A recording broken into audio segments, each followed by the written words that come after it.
Okay, thank you very much, everybody, for coming along this evening. This is now our fourth in a series of curious histories lectures, in which we explore some of the more unconventional and kooky stories from the past. And this evening, I'm extremely pleased to welcome Sue Cheetham, who is actually a sort of a success story for the Open University's MA program. She was my supervisor a few years ago, and did a fantastic dissertation on Great Marlow, and has now developed that interest in local history to become quite a prodigious local historian for her area, specializing particularly in 19th century politics and the personalities of the time.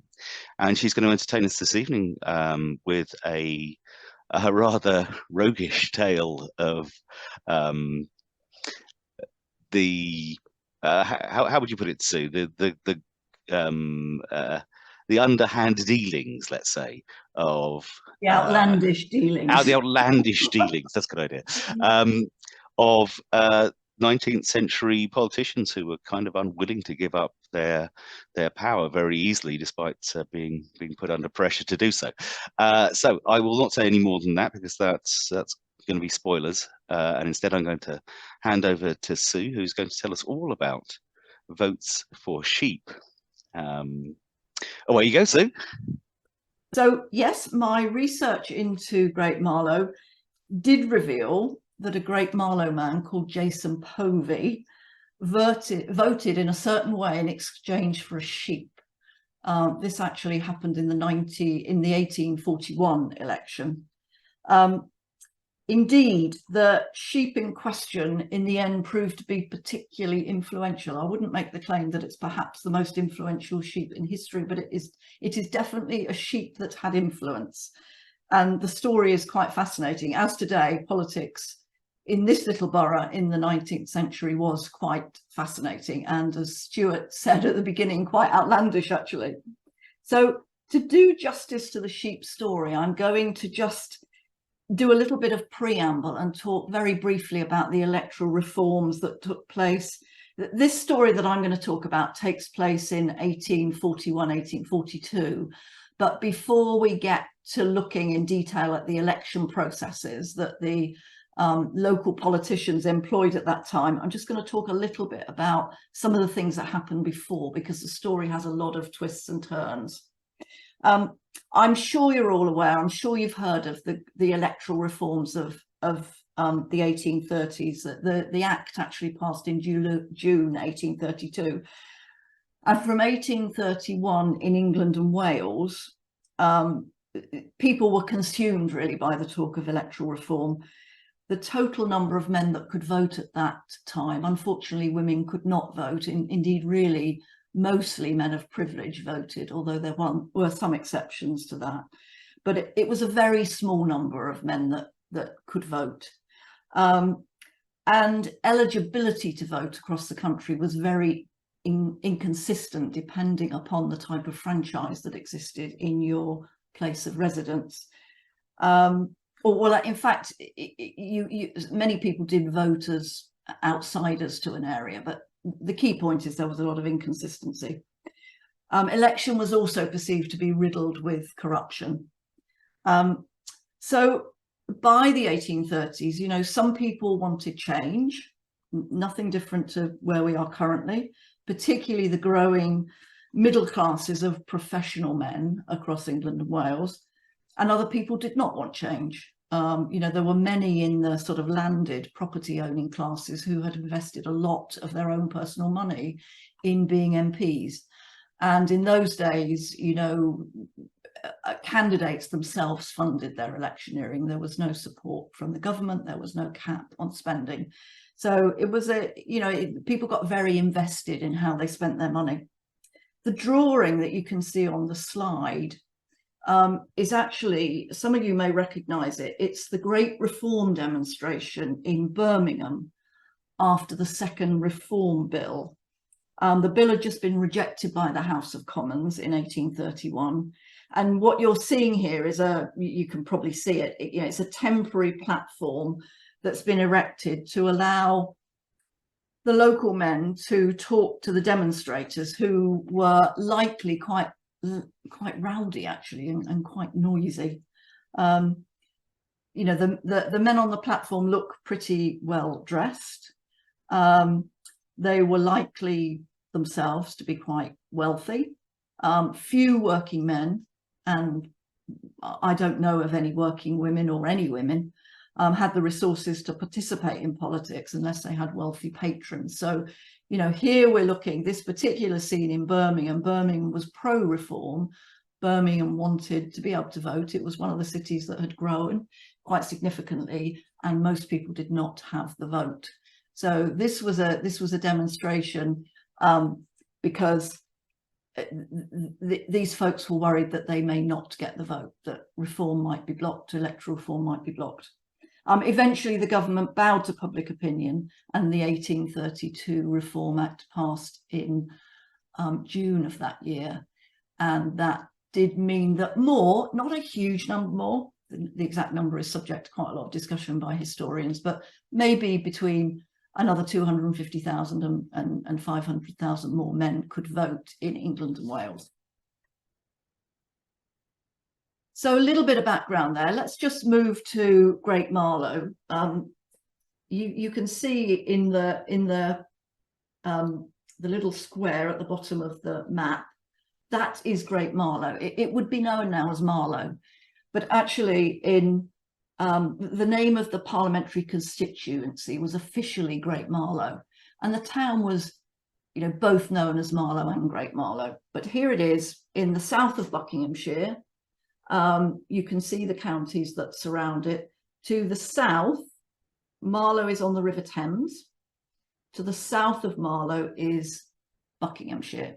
You can just see Maidenhead actually on this map, which is in Buckinghamshire. 30 miles from central London. And in 1830, this small town, or this small borough of 3,000 people and 250 voters, elected 2 members to Parliament. And it wouldn't necessarily have been considered that small a borough. I mean, there were much smaller boroughs, I'm sure you've all an awareness of the very small boroughs that were abolished in 1832. Marlow was a sort of small to medium-sized borough. Not necessarily a rotten borough in the sense that there were no voters at all, but there were a small number of voters. Why did such a small place why was such a small place a parliamentary borough with the right to elect not 1 but 2 members to Parliament, when, for example, Brighton, where I know many of you are very familiar with, Brighton was not a borough until 1832, despite having a population of 40,000 people. Well, it's a little bit of a quirk of history, really. In 1301, an enterprising local, probably man again, must have applied to the right to elect MPs to the monarch. I think the monarchy made money from this, basically, from granting a charter to elect MPs. The Great Marlow only elected MPs for a few years, and then the right seems to have lapsed, probably because of the cost actually of electioneering. It was later a local lawyer intervened later in 1624, and Marlow actively elected MPs until 1885. So there was almost a sort of postcode lottery to this voting thing in England and Wales. And by the 1830s, these inconsistencies really motivated this call for reform.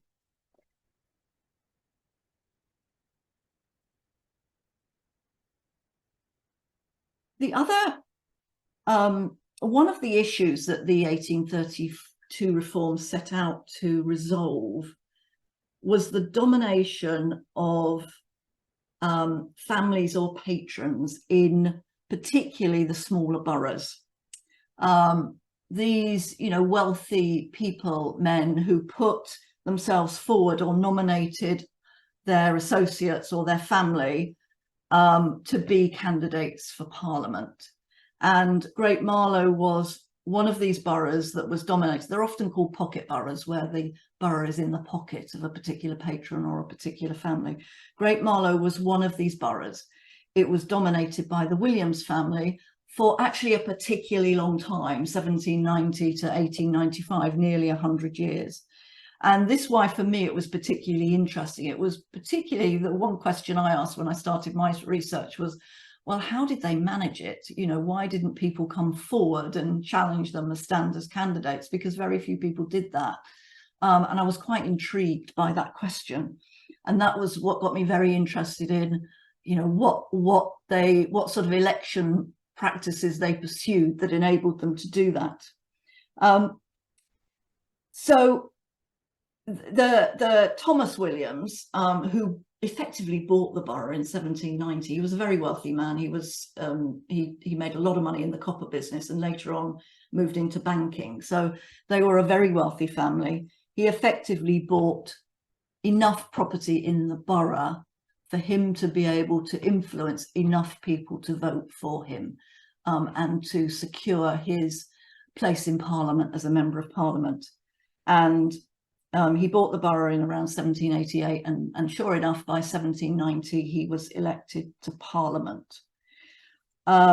And over time, and I think this is one of the factors that really enabled this family to dominate parliamentary representation for so long, the family integrated into Marlow society. And by doing that, actually, they, and you know, to come back to the point that candidates paid their own election expenses, the more they were integrated into this local society, the more that external candidates were deterred from standing. And this was one of the things that, you know, that the 1832 changes hoped to get rid of. The small number of voters meant it was possible for them and their family and their agents and their political agents to pretty much know everybody and know who they needed to influence to vote in their direction. As I say, they were able to do this because they were wealthy. They made local investments. I'm going to show you one of them in a minute. They formed local alliances, and they really employed whatever election practices they could.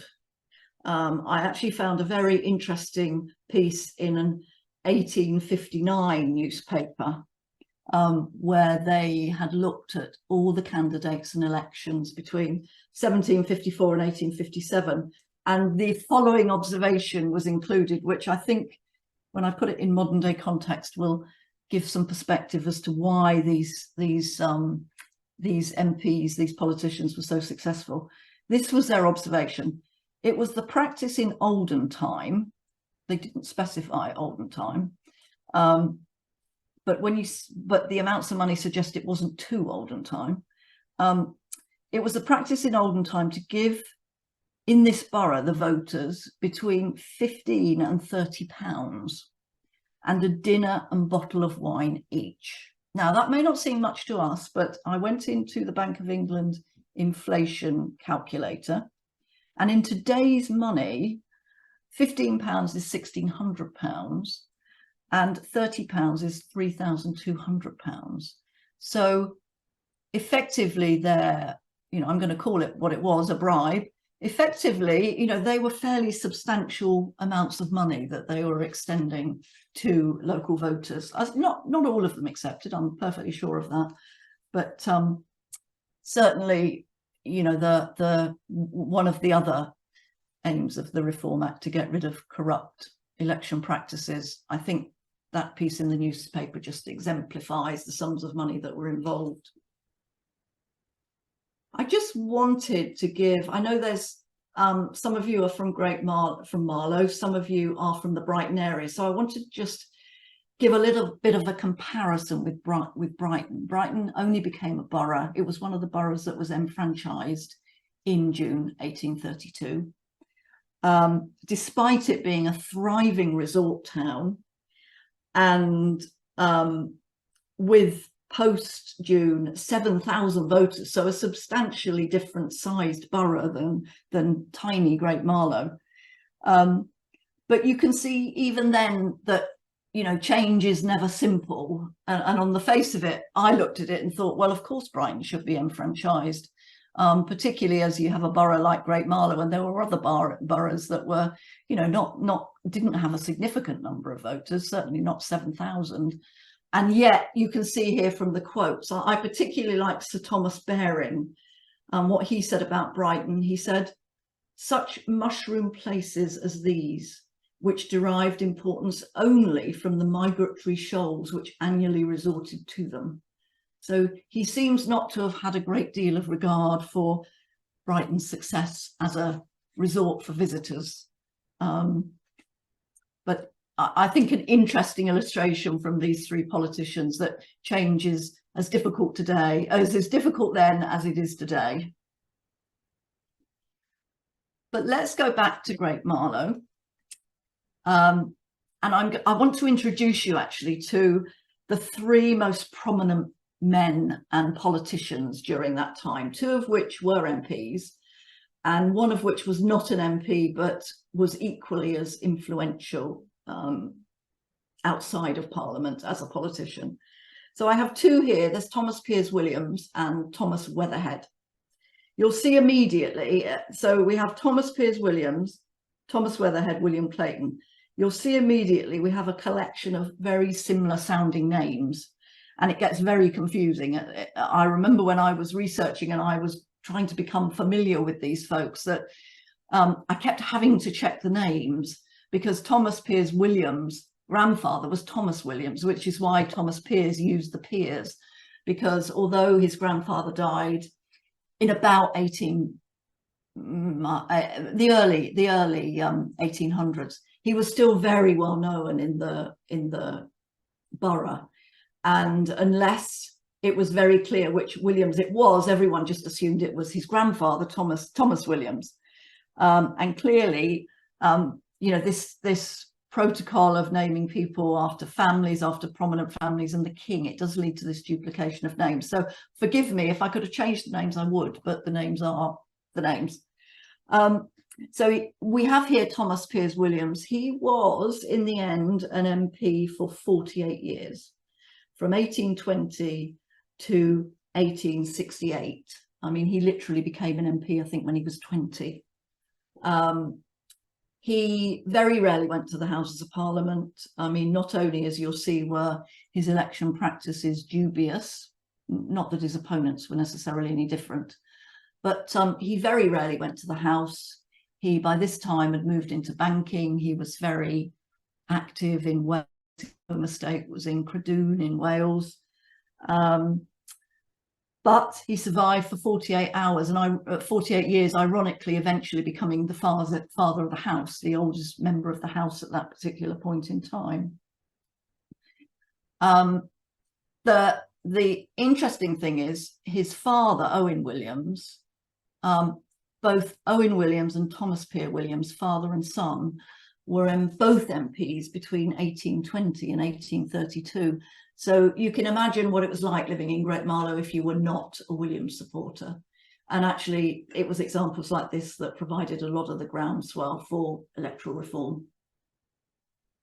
And then we have Thomas Weatherhead.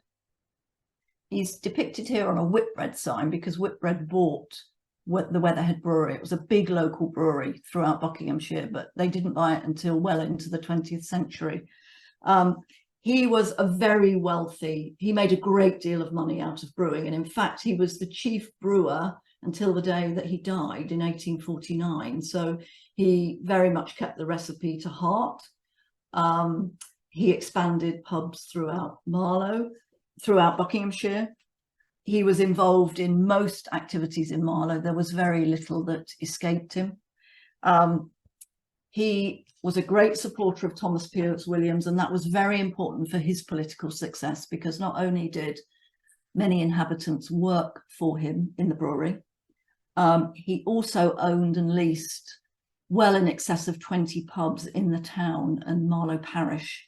So there were plenty of opportunities for him to influence voters. I don't know what happened to the 1841 election poll, but in the 1847 election poll, 21 publicans voted in the Great Marlow, in the national election in Great Marlow, and they all voted for Thomas Piers Williams and the other Conservative candidate. I'll probably switch from Tory to candidate. Stuart, I know you know more about this, but sometime during the 1830s, the Tories really became Conservative. So at some point, I'll probably talk about Conservatives rather than Tories.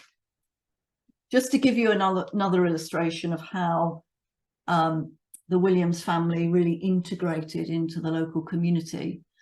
This is a picture that the building with the clock tower is the assembly rooms, or the town hall as it was often called.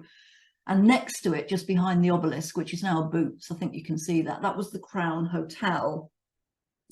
And in 1807, Owen Williams built these two buildings, the assembly rooms and the Crown Hotel.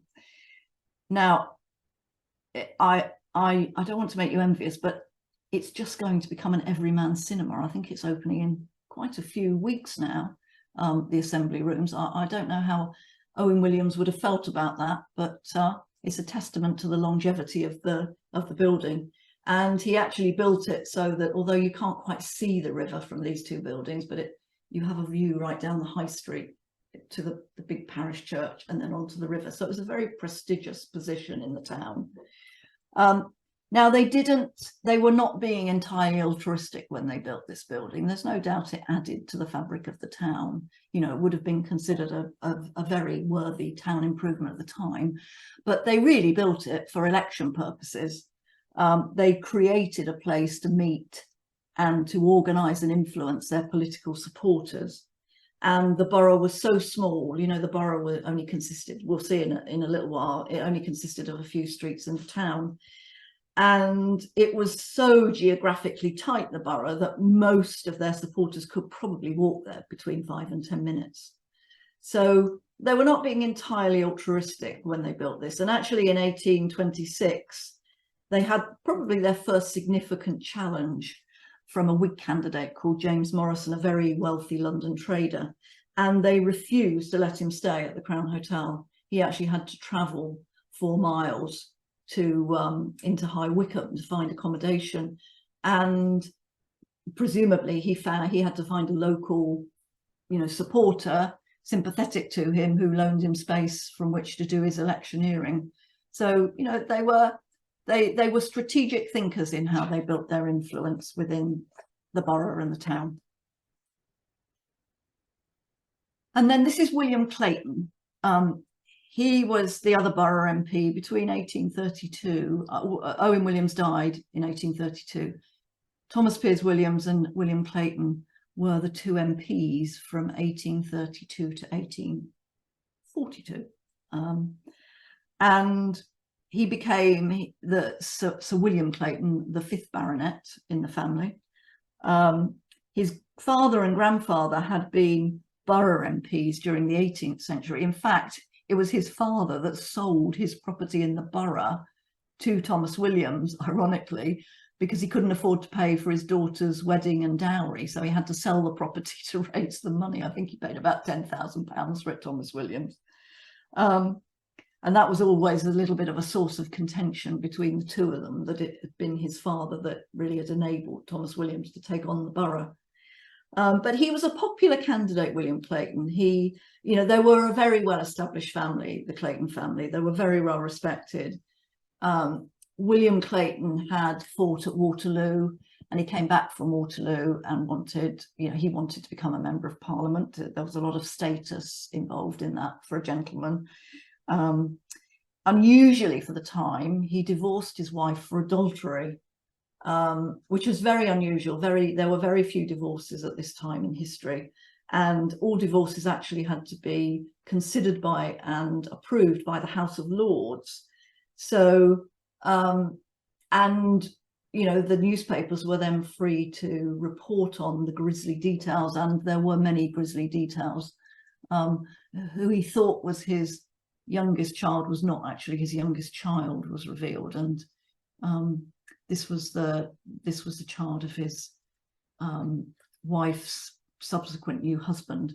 So he was quite an interesting character. He got a bit of stick for this from his opponents, who tried to make capital from it, but actually really I think it made him quite a bit more popular in the borough.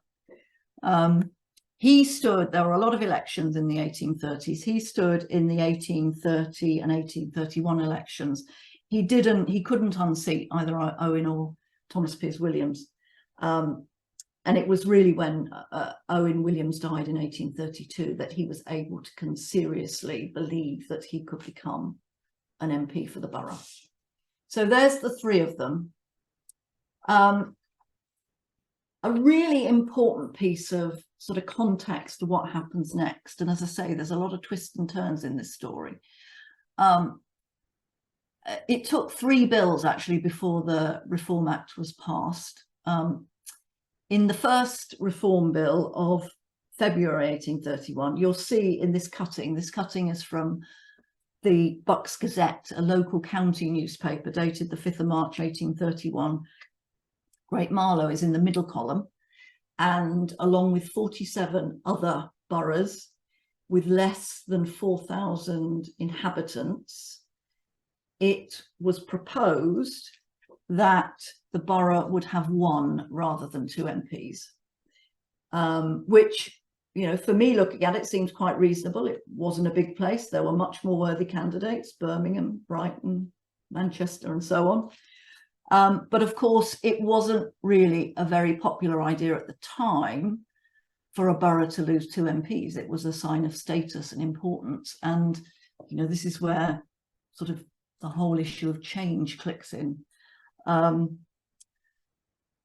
it also was not good news for Thomas Piers Williams and William Clayton, because Thomas Piers Williams had invested very substantially in the borough, either through building, courting alliances or bribing, paying amounts of money for votes. But neither did William Clayton. William Clayton would not have appreciated this, because that may have stopped his ambition of becoming an MP. So this sort of one event, I think, was quite significant. I think it probably gave more of a united purpose within the town. This opposition, there had been opposition to the Williams family, particularly during this 12 years when father and son were MP. But actually, I think the thought of losing an MP was actually more significant than that. So anyway, a few months later, the government formed the Boundary Commission, and they dispatched the commissioners out to survey the smaller boroughs, including Great Marlow. And their work was the precursor to deciding which boroughs were abolished because they were too small or they were too corrupt. So I can see on this list, Sudbury, for example, was finally abolished. They were tasked with thinking about which boroughs should have 1 MP rather than 2, and then obviously which towns like Brighton should be enfranchised. So I think this was that bill was quite a significant event. Here, I'm just going to give you a sense of the size of the borough. These were the maps that the commissioner, Mr. Saunders, and his surveyor, Mr. Miles, drew up, and they were later signed off by the Boundary Commission. So the map on the left is the small, well, in fact, if you look at the map on the right, which is the enlarged borough, you can see the original borough, the old borough, in the middle. It was tiny. It contained, when they did their survey, it contained just 180 £10 householders. The big change of the Reform Act was that instead of being fairly indiscriminate where you could vote, which geographical areas could vote or not, the Reform Act introduced some consistent criteria. So a man had to occupy or own a house worth £10. They had to pay their rates, and they had to be, the Act introduced annual voter registration. They had to be legally registered as a voter. So applying these new criteria, the £10 householder as is often called, the survey found that there were only 180 £10 householders in the old borough. And the cut threshold was kind of 300. That was just to remain as a borough, not necessarily to keep 2 MPs. So the one on the left is the old borough, the one on the right is the new borough once the Commission's proposals have been agreed. Now, and it's about, I think it's about 100 times bigger than the old borough. It's quite substantially bigger in geographical terms, not necessarily in voters' terms. The pre-number of voters in the old borough was about 250. It was about 450 in the enlarged borough. But before he made his proposal, this was Mr. Saunders' final proposal that he made to the Boundary Commission. He actually had 3 thoughts, 2 of which he captured in his report and 1 of which he didn't. I've looked at various other documents, and I think he probably had another one that he didn't capture, although a lot of the working papers were lost from the Boundary Commissioners. So it's possible that the report that was published was not the earliest one, not the first one that he wrote. But he made 3 alternative suggestions. The one we see on the map, which was the final one, and this bit that sort of sticks out, actually, as you can see, goes into Berkshire. So Bisham parish was in Berkshire. The other 3 parishes were in Buckinghamshire, which is quite unusual. I'm sure there are other boroughs that extended into other counties, but I haven't come across any, but my knowledge is not complete. So but he made a suggestion, which I think was probably his preferred one, to join up with a local town called Maidenhead, which is just in Berkshire, just out of scope. We saw it on the earlier map, but you can't quite see it in this map. Now, this proposal that was agreed really suited Thomas Piers Williams, because he had built his family estate in Bisham, Temple House, and he owned a lot of property in Bisham. So ironically, the proposal that was agreed extended his property interest, because he kept his property in the old borough and he added to his property in the new borough. The town of Maidenhead, if that had been approved by the Boundary Commission and then by Parliament, that would not have really been in the interests of either Thomas Piers Williams or William Clayton, because nobody knew them there and there were substantially more voters. So they would not have been able to run that shape of borough in the way that they did this old borough. There was also a proposal that was mooted, although not included in his final report, which was to keep the borough within Buckinghamshire. That would have probably suited William Clayton better. He had more of a stronghold. But in a strange twist, what my researchers suggested is that actually, from a large proportion of the voting population in Great Marlow really not wanting the Williams family, once they knew they may lose an MP, it kind of united these strange bedfellows, as Shakespeare would say.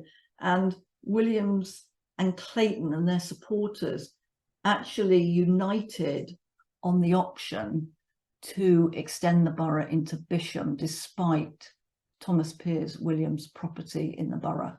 And just hold that thought, because we're going to come on to the implications of this quite soon, and the sheep. I'm just going to check my timing to make sure I'm good. And their strategy paid off, actually. They united on the Bisham option, the Buckinghamshire option. Their strategy paid off because when the leader of the Boundary Commission did his analysis on the importance of these smaller boroughs, Great Marlow was considered too important enough to keep 2 MPs. The 86 boroughs, 86 boroughs were either abolished or their representation was reduced to 1 MP. And these were listed in importance, and a large part of that importance was how much tax they paid. And Bisham was a fairly wealthy parish because of Thomas Piers Williams' income. And Marlow came 93rd, so it just scraped in and kept 2 MPs. So their strategy of uniting paid off, and they went on to share the borough for 10 years. Great Marlow for 10 years had a Whig and a Tory MP, or perhaps more accurately, because I know in those days local politics was less really about party politics, it was much more about local politicians. But perhaps the better way of putting it is that it had it had a Williams MP and it had one MP that wasn't a Williams. Excuse me for one moment. So they shared the borough for 10 years. The borough was quite happy for 10 years. There was only one contested election and the candidate withdrew.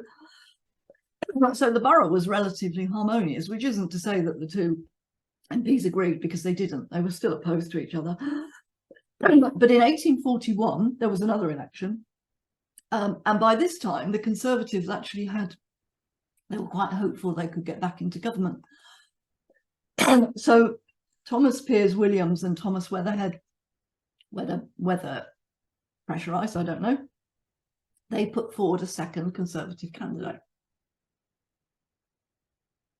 So for the first time in 10 years, there was a contested election with two Conservative candidates and one Whig candidate. Now, what happened was, and I'm going to very quickly talk about how they did this. What happened was William Clayton came ahead of Wrenhampton by 1 vote. So he was re-elected as an MP with Thomas Piers Williams, but only 1 vote. Wrenhampton got 1 vote less than him. And in those days, Parliament allowed unhappy voters. Can you imagine this today? It would be fascinating, wouldn't it? Parliament allowed unhappy voters to complain about the outcome of an election.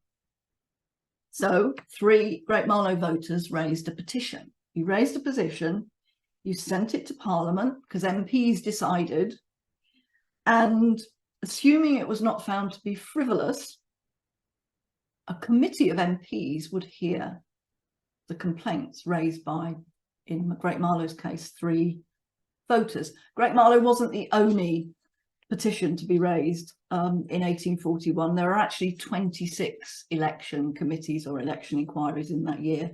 So there was nothing unusual. It tended to happen at every election. Some MPs did throw up their hands and say, I'm not going to contest it, because it was very expensive to contest an election, because an election committee was almost like a private hearing that took place in the House of Commons. Wrenhampton hired lawyers, or rather Thomas Weatherhead hired and paid for lawyers, and William Clayton hired a team of lawyers. It wasn't just one lawyer, they hired a team of lawyers. And effectively, a trial took place in the House of Lords to try and expose votes which were not proper, valid votes. So in the end, the legal teams put forward 20 votes out of the 333 that were cast in that election. And the idea was that each side would take a vote, it was 10 each, would take a vote and argue that this vote was not valid. It was a bad vote. And if the committee considered it was a bad vote, it was struck off. So they worked through these 20 votes. It took them about 2 months. They heard from about 100 different witnesses. They were, the witnesses were cross-examined by legal counsel. And then the MPs, the committee of 7 MPs, the chairman and the 6 MPs, would decide, yes, that was a good vote or that was a bad vote. So you can imagine the tally sort of shifted depending on their decisions. Interestingly, although the petition was raised for reasons of bribery and corruption, only 2 votes in the end concerned that. The other 18 votes were to do with, was that property valued at £10? And was that voter a registered voter? So in the end, bribery and corruption didn't really feature, except for the sheep. We'll get to the sheep in a minute.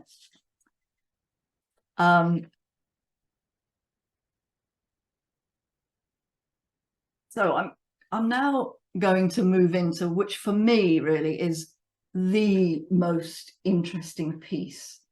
How did these politicians manage to hold on to their voters? What did they do that enabled them to hold on to this borough for so long? I know this is not Michael Redmond. I couldn't find, Michael Redmond was Thomas Piers Williams' butler, but I couldn't find a picture of what I thought looked like an early 19th century butler. So the cuts and the tray are a bit off, and probably his outfit as well, but I just like the picture. And I've called this Homes for Votes because there was nothing to stop MPs at this time renting houses and cottages to their employees. And if they were worth £10, and if then the tenant was registered legally to vote, they could vote. And this is what Thomas Piers Williams did. He gave Michael Redmond, his butler, a cottage on his estate in Bisham. Interestingly, Michael Redmond could have never lived in it, one, because he sublet it almost immediately. And he actually, you know, he'd worked with Thomas Piers Williams for a very long time, so he had rooms in all his houses. He was on call pretty much all of the time. And he travelled with him to Wales, into London, and in Great Marlow. So there was no doubt that he did not live in this cottage. The vote was questioned by legal counsel on two grounds. One, because he never lived there, and therefore he didn't comply with the residency requirements, and the cottage wasn't worth £10.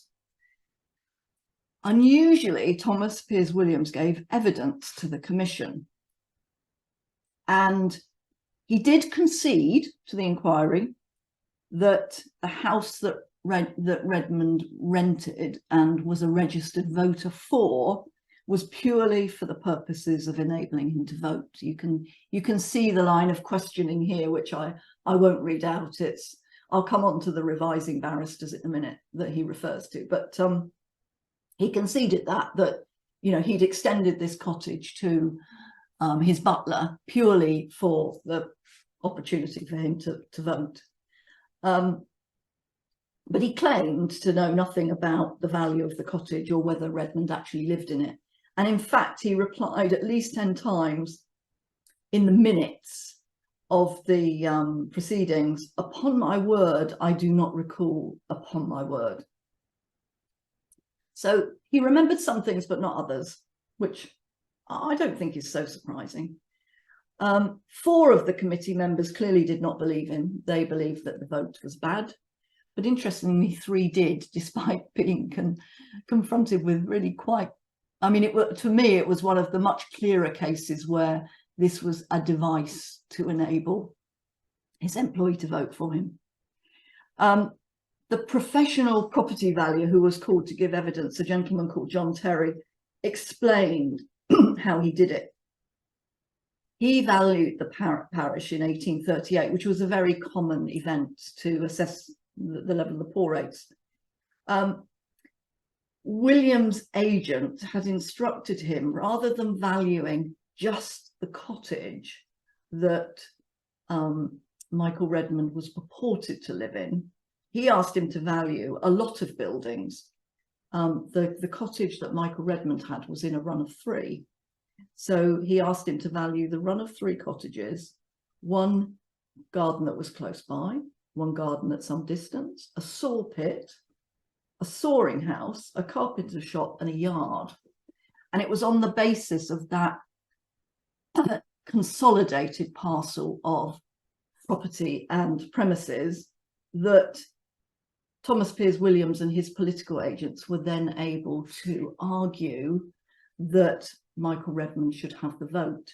The interesting thing is, probably because they didn't go into enough detail, this is indicated quite extensively in the inquiry, throughout the inquiry minutes, probably because they didn't ask enough questions. The revising barristers, despite the vote of Michael Redmond being objected to at the annual registration process, still included Michael Redmond on the registered list of voters. But it's a really good example of how the politicians were able to use their land to create, in this instance, £10 householders. There are actually a couple of other voters. Well, there were a number of his employees who voted, but their votes were not raised at the inquiry. But it is likely Michael Redmond was not the only example. Then we have the case of the golden pear tree. This is the vote of William Sparks. I particularly like this example because of the sheer outlandishness of the owner. I don't think these are the cottages, actually. This is actually the Pilates studio I go to with my blue mat outside. And I just particularly like this alleyway because it's an old alleyway and it leads out onto the high street. And it's very much in the centre of the town. So I imagine that the cottage that William Sparks lived in might look like this, but it isn't this. It isn't this particular place, but I just thought you might like this photo. So William Sparks rented a cottage from the owner, Robert Colburn, who was a Marlow surgeon and a William supporter. Now, I am hoping that his medical skills were slightly better than his math skills, as you'll see in a minute. When Colburn gave evidence to the inquiry, he told them that the cottage was worth £12 a year, and that was the rent that William Sparks paid. And clearly that made him a £10 householder.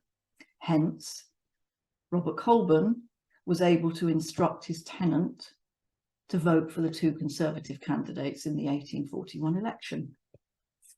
Now, as in the case of Michael Redmond, William Clayton's lawyers asked valuers to value the cottage. This is what they said. It is a very poor cottage, a thatched cottage. Previously, it was valued at £6, but had deteriorated. So clearly, the valuers, Vernon and Crook, I love their names, they crop up quite a few times in the inquiry. They did not agree with Mr. Colburn. Under cross-examination, Mr. Colburn made much of the value of the golden pear tree that sat in William Sparks' garden. And this is where the maths comes in. This is why I hope his medical skills were better than his maths. He said that Marlow greengrocers would have paid £1 a year to rent the tree. So good were the pears. And yet the valuers valued the cottage at £6. So even if you added £1 on, it was still £7, which was well short of the £10 householder requirement. So this led Mr. Crook, the valuer, to reply, "They would indeed be golden pears, I should think." Sparks' vote was struck off the poll. Again, there was a majority finding for that. But interestingly, the committee made no comments about Mr. Colburn's behaviour, quite outlandish behaviour, in claiming this cottage was worth £12. Had a value of £12 in the face of the valuers saying it clearly had half that value. And they made no comment about whether William Sparks actually even paid the rent. It was not uncommon in those times for the rent to be paid by somebody else, which I don't think was illegal at the time. Anyway, Mr. Sparks' vote was bad, and it was struck off the poll. Again, a good illustration of how these politicians use their property.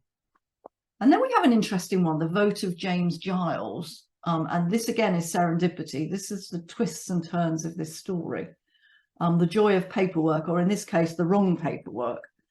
James Giles was a supporter of William Clayton. He was actually his steward, and he looked after his farms where the sheep came from.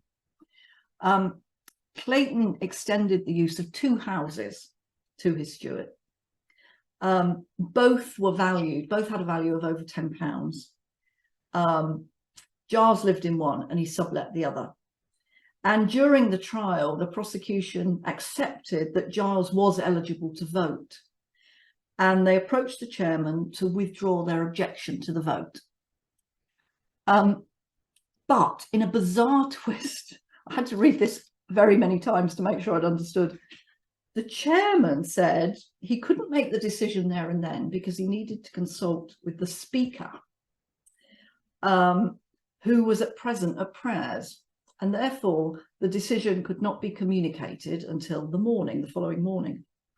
By the following morning, the lawyers for Thomas Piers Williams had decided not to drop their objection to the vote. They wanted to continue to object to the vote, because what they'd found is the overseers who were responsible for completing the election paperwork had actually completed the paperwork for county voters rather than borough voters. Therefore, poor James Giles was legitimately a £10 householder. He was legitimately, he had paid his rates, there was no doubt about that. But because the wrong paperwork was submitted, he was not a registered voter in the borough. So, I mean, and the fascinating thing for me was that the opposing legal team didn't even really realise that until the trial got started. And in another sort of interesting twist, after the 1841 election, so this was even before the election committee began, William Clayton, in his post-election, they had these very grand dinners where they thanked their supporters, and he recognised that the annual registration process, that his party, he called them the Reform Party or the Whigs, there are different names used, had actually neglected voter registration, whereas the Conservatives, their opponents, had devoted a lot of attention to getting registration right. And I have to say, I thought William Clayton's local agent was a gentleman called Will Tyler, who was a well-known local poet, and it was Will Tyler's job to object to Tory votes. And I did wonder at the time how Will Tyler, he seemed to take it in good humour, but I did wonder how he felt being confronted with the fact that by his boss that he probably hadn't done his job very well. And now we come on to the South Downs sheep and the vote of Jason Povey and Mr. Pusey. So I think this is a South Downs sheep. I did Google it and I found this picture. It's a sweet looking thing, isn't it? Oops, sorry. Lost my page there. So finally to this vote, finally to Jason Povey and the sheep. So you'll recall, I think at the beginning, that voter corruption was one of the drivers of electoral reform in 1832. And indeed, the 1841 petition that the three Great Marlow voters submitted to Parliament, which preceded the inquiry, the basis for their petition was alleged bribery and corruption on the part of William Clayton and his agents, despite in the end only 2 of the 20 votes being concerned with that. Now, I think a very unfortunate thing happened here. The whole case, the case that the Williams legal team argued against this vote being a bad vote, was just a much better legally argued case, unfortunately, than legal counsel for William Clayton. Clear evidence was given to the committee that the South Downs breed was a very popular breed with local butchers of the town, that payment and credit terms were flexible, and that it would not have been unusual, it would have been quite usual in the scheme of things for the sheep to have been given to Jason Povey, but not in exchange for a vote. It was quite hard for them to argue that he was given the sheep after the election, but it was because of a promise made earlier on in the year, rather than as this being a very influential sheep in winning his vote. But in actual fact, the argument just didn't come together. The Williams lawyers were able to make great play of Jason Povey's very difficult financial circumstances and the fact that this sheep very quickly went on sale in his butcher shop and actually would have really helped him to get out of his financial difficulties. So that bit didn't go well. And then another really very, very difficult thing happened. William Clayton's lawyers cross-examined a local brewer called Richard Gibbons, a great supporter of William Clayton. Now, I have a great deal of empathy with Richard Gibbons. I can't imagine what it must have been like for him. You know, he was a local man. He'd been successful in the brewing business, but, you know, he didn't often leave Great Marlow.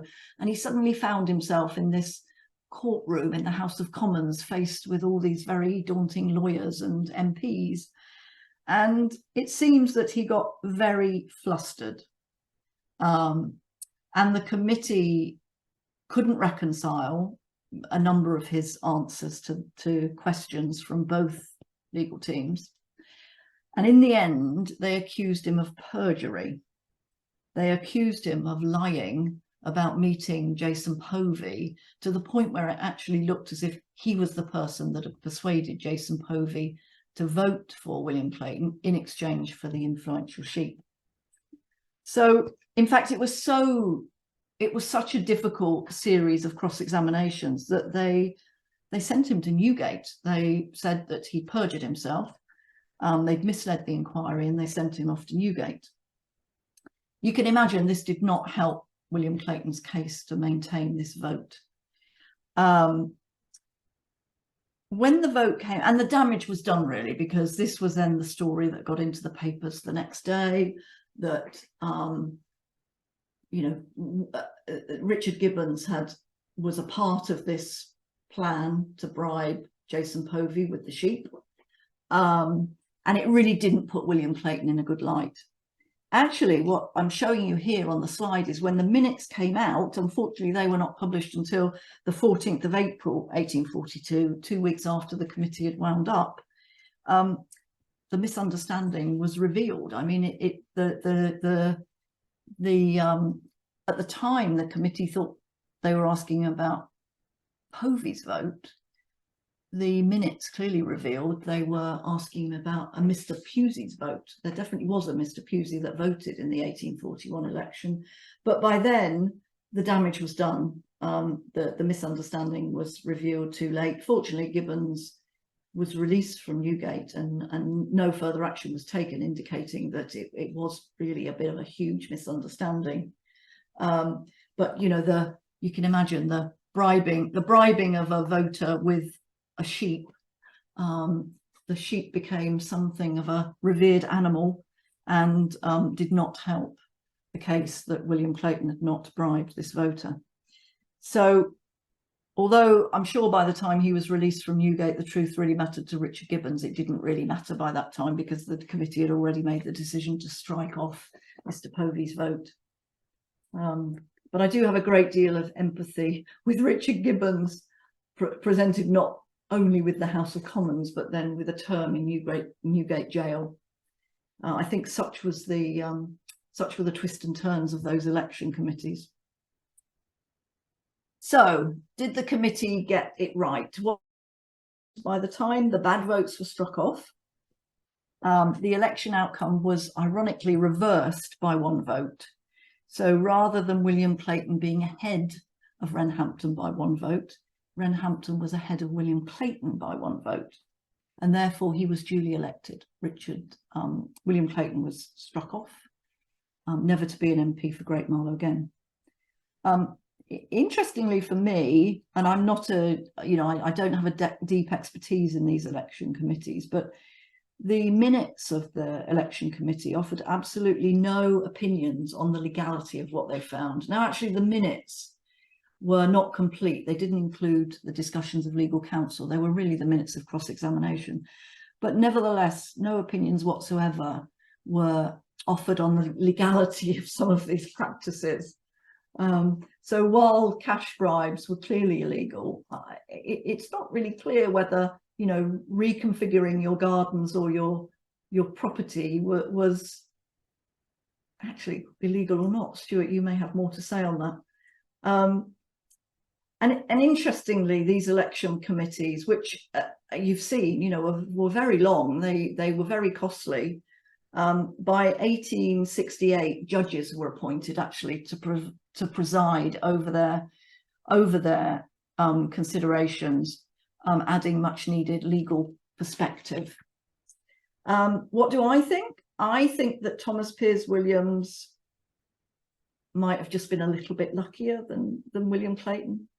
I think it might have gone either way. I think the MPs did everything they could to win. But, you know, what would have happened if the Speaker hadn't been at prayers and James Giles' vote had not been objected to? And what would have happened if the minutes had been produced day by day and it was clear that there was a confusion between Mr. Povey and Mr. Pusey? So, but, you know, that was the outcome. William Clayton stood unsuccessfully for the last time in the 1847 election. He didn't raise, or any of his supporters raised, an election petition. I wondered why until I looked at the costs. There was quite a lot of reporting in the newspapers about the costs. And when I worked back the numbers, again using the Bank of England inflation calculator, William Clayton and William Weatherhead, in mounting this inquiry into the election, probably spent around £1 million in today's money, which is why a lot of MPs, when their opponents raised petitions against them, they simply couldn't afford to defend themselves. So I think in 1847, although again the result was fairly close, William Clayton probably decided that these inquiries were enough for him, and enough of his money had been spent on the 1842 inquiry. And thereafter, and this is where, you know, we see that the real power of the sheep. Between 1842 and 1845, every borough MP, every Great Marrow borough MP was either a Williams or a Weatherhead. So not only was the committee, you know, incredibly important, but so was the sheep. So I hope that that was of interest to you. I'm going to go back to you, Stuart.